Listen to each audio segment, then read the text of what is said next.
In an attempt to escape from what they believe to be a race of prehistoric, yellow-skinned giants, Tarzan and his friends take to an underground river in a dugout canoe. The stream carries them through a mountainous cliff, on the far side of which they are on the verge of being drawn over the brink of a waterfall when Tarzan draws them ashore by means of his rope. On the following morning, they begin their search for a means of reaching the river below the falls. O'Rourke finds a well-worn trail which Tarzan believes to be man-made. A short distance along the path, the ape man becomes suspicious and decides to investigate.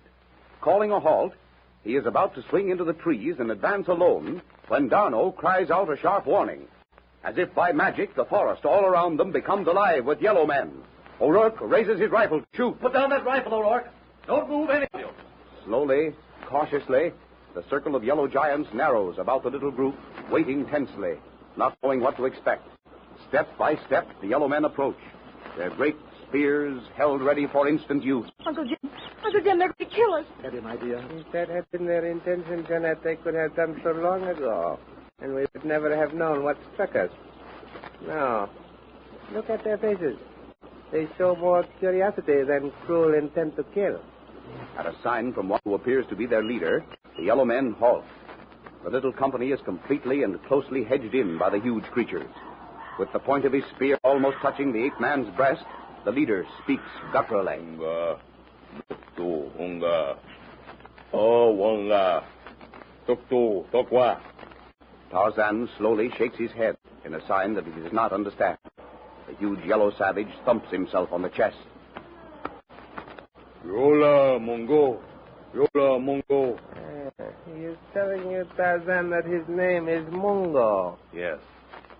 I am Tarzan. Tarzan of the Apes. Tarzan. You, Tarzan. The brute speaks English.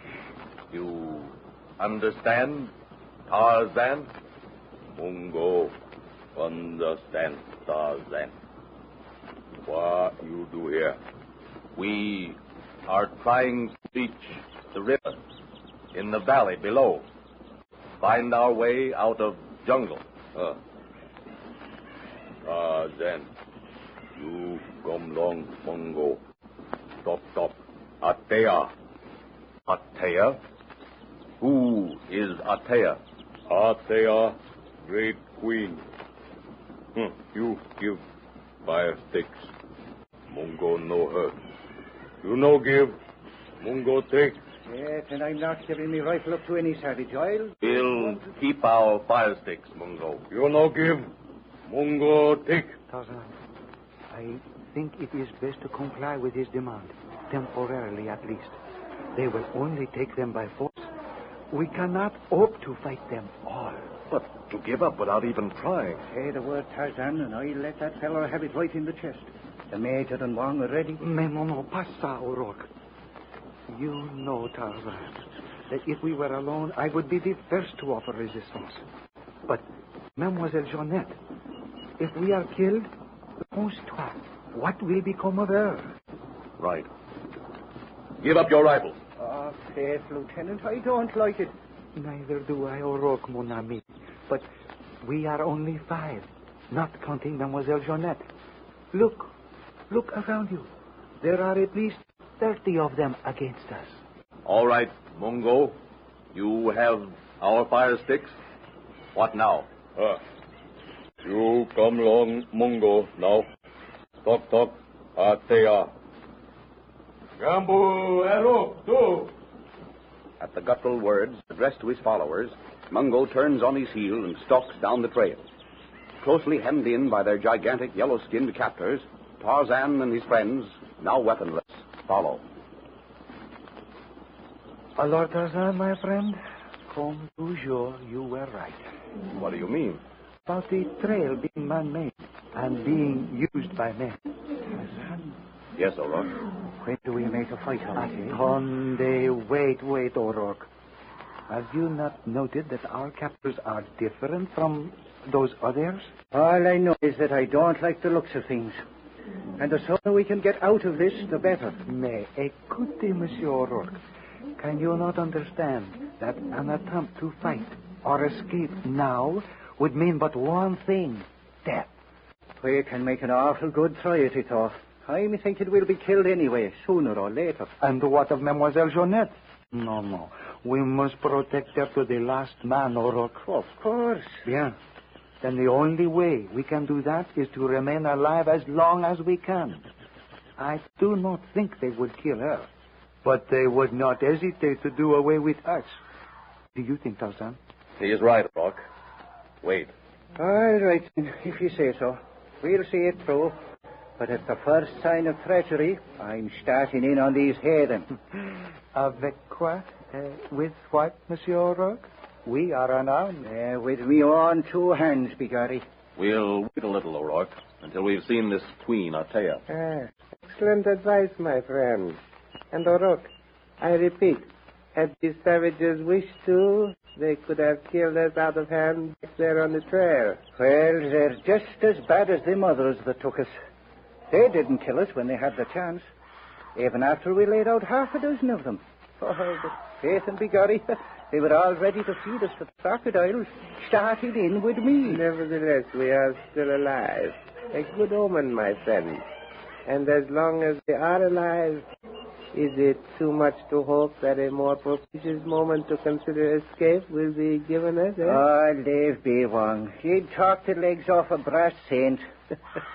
But you must admit I am at least logical. Oh, well, yes, maybe you're right, if that's what you mean. Dr. Andano, what do you make of the fact that these creatures speak English, or that one of them does, after a fashion? At some time, they must have had contact with English-speaking white men, Monsieur le Docteur. Naturally. But the 2-toed ones beyond the cliff, they spoke no English, nor seemingly did they understand it. Oh, it is very easy to see that these fellows are of a higher mentality than the others. A little less, shall I say, the abysmal brute? Exactly. And you have noticed the fact that not one of these captors of ours has claw feet? Monsieur le Docteur, just what are you driving at? Have you never seen a red rose growing on the same bush with a white one, my friend? Grafting, I believe the English call it. Naturellement, I have seen... Tonnerre de presse, Monsieur le Docteur. You mean those beyond the underground river are really... Mais non, ça c'est impossible, utterly impossible. To the scientific brain, Lieutenant, nothing is impossible. Forced or scientific crossbreeding, in this instance we might call it grafting, is a scientific fact. I could cite you instances. However, it is a truly absorbing study. No, moi, I cannot believe it. Oh, Mademoiselle Jeanette, you are puzzled? Well, we've left the first trail we were on, Lieutenant. Isn't this an elephant path we're following now? Ah, oui, dear, so it is. I was so deeply engrossed in a discussion with Monsieur le Docteur Wong that I did not notice. Tarzan? I know, Darno. We're headed away from the river. Look, over there in that clearing. Tantor. Elephants. A whole herd.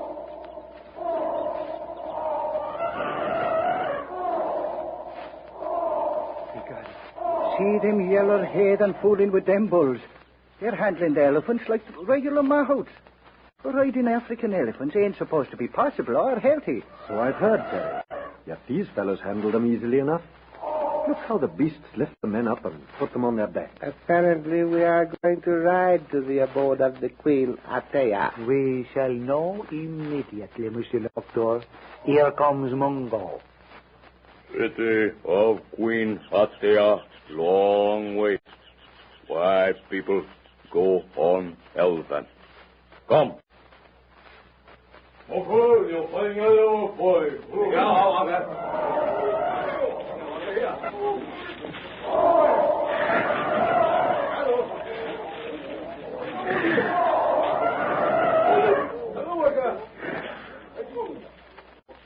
At a shout from Mungo, 6 great gray beasts, each guided by a yellow-skinned giant, come forward. Tarzan steps quietly out to meet the nearest. At a gruff command from its rider, the brute's trunk reaches out, encircles the ape-man's body, and lifts him gently to a seat on its back behind the mahout. When all are mounted, the entire troop, following a wide path, strikes off into the depths of the jungle. At high speed, the elephants follow the winding jungle path until near sunset, the trail ends abruptly on the edge of a small saucer-like valley, treeless and barren. Half a mile distant, in the center of the plain, rises the city of Tohr. Constructed of gray rock, the buildings are low, flat-roofed. One, apparently the palace, rises above the rest and is built entirely around and against a tall column of gray rock, like the keep of an ancient castle. Completely surrounding the city is a high, wide-topped stone wall with flat-roofed watchtowers every 100 yards. Over a well-traveled roadway, toward a massive gate, the elephants sway along. At their approach, the barrier swings open. Without pause, Mungo leads through a wide street crowded with gigantic yellow men and women to halt before a dome-roofed house. Mungo and several of his men dismount. At guttural commands, the elephants, carrying Tarzan and his friends, lift the whites to the ground with their trunks. Mungo leads the way into a wide circular chamber, furnished with massive wooden couches covered with lion and leopard skins. White people, stay here. Pretty soon, Mungo will come back. Then you talk out there. Just like that.